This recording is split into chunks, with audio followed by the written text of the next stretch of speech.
శ్రీగణేశాయ నమః. శ్రీగురుభ్యో నమః. శ్రీపాద శ్రీవల్లభ నృసింహ సరస్వతి ఔదుంబర అశ్వత్థవృక్షరాజాయ నమః. అనసూయా మహాసాధ్వి హృదయానందవర్ధనం సద్వృత్తం సుమహాదత్తం దత్తం వందే జగద్గురుం. అత్రి మౌనీంద్ర నిస్తంద్ర నిత్య సత్యతపఃఫలం ప్రజ్ఞాన ప్రతిభాయత్తం దత్తం వందే జగద్గురుం. దిగ్విజయముగా దత్తనామాల జపయజ్ఞం సంవత్సరం పూర్తి చేసుకుంటున్నది. 12 నామాల జపం ఇంతవరకు పూర్తి అయినది. ఇప్పుడు 13వ నామం వైశాఖ మాస ఆరంభ సోమవారం నుండి చేయవలసింది. ఆ యొక్క జపం పేరు ఓం ద్రాం అనసూయ గర్భరత్నాయ నమః. ఓం ద్రాం అనసూయ గర్భరత్నాయ నమః.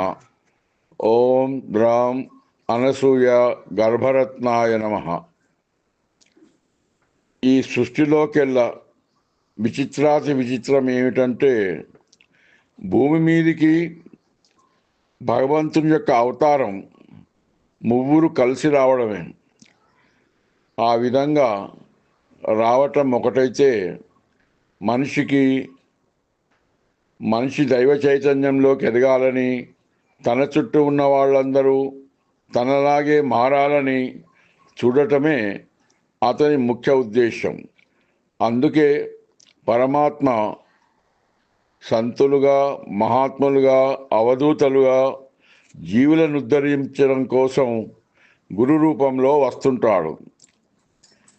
ఆయనకు తానెవరో తెలుసు కాబట్టి భూమిపై అవతరించిన మాయను తన చేతుల్లో ఉంచుకుంటాడు.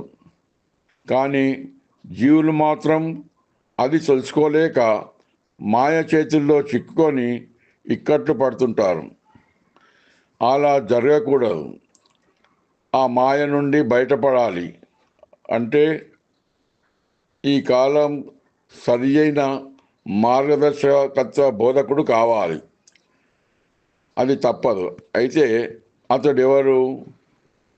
అతడే పరమగురువు.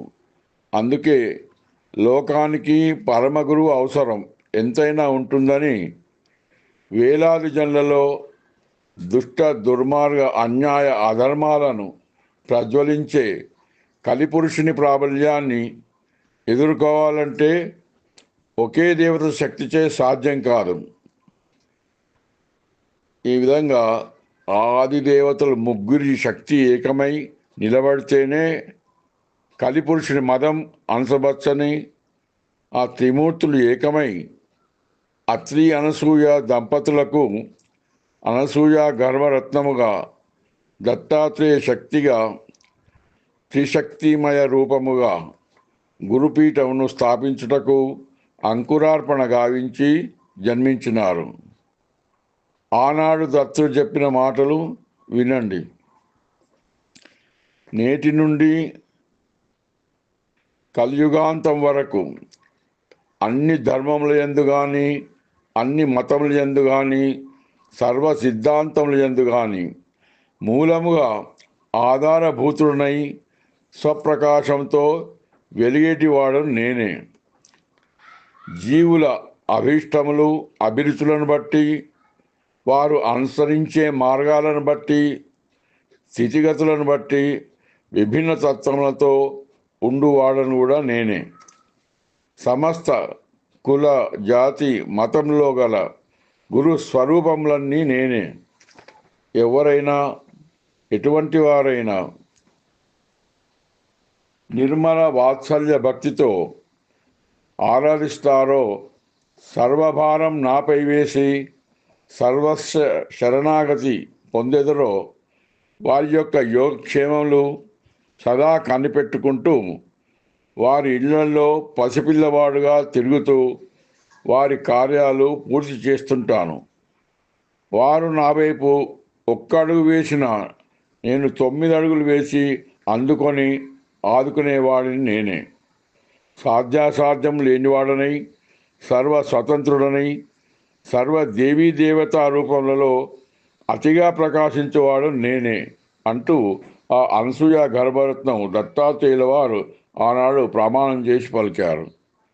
లోకంలోని సర్వ అపవిత్రాలను శుద్ధము చేసేవి వేదములు.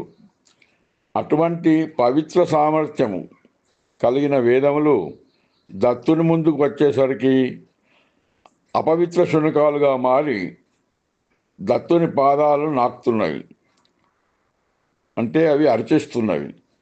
దీనిని బట్టి దత్తుడు ఎంతటి అద్భుతమైన పవిత్రుడో ఊహించడం కూడా మానవులకు కానీ సప్తఋషులకు కానీ చివరికి దేవతలకు కూడా సాధ్యం కాని విషయం.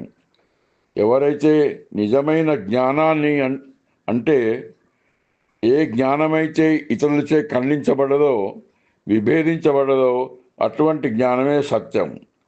స్థిరమైన అటువంటి జ్ఞానమే అనంతమైనది. అందుకే వేదవాక్యం సత్యజ్ఞానం అనంతమని. అటువంటి సంపూర్ణ జ్ఞానస్వరూపుడైన దత్తుడిని ఆ జ్ఞానం చేతనే తెలుసుకోబడతాడు అనేది అక్షర సత్యం. దత్త సాక్షాత్కారం అంటే జ్ఞాన సాక్షాత్కారమే. మనం ఎవరమో తెలుసుకోగలిగితే ఆత్మజ్ఞానాన్ని పొందుటే అదే జ్ఞాన సాక్షాత్కారం.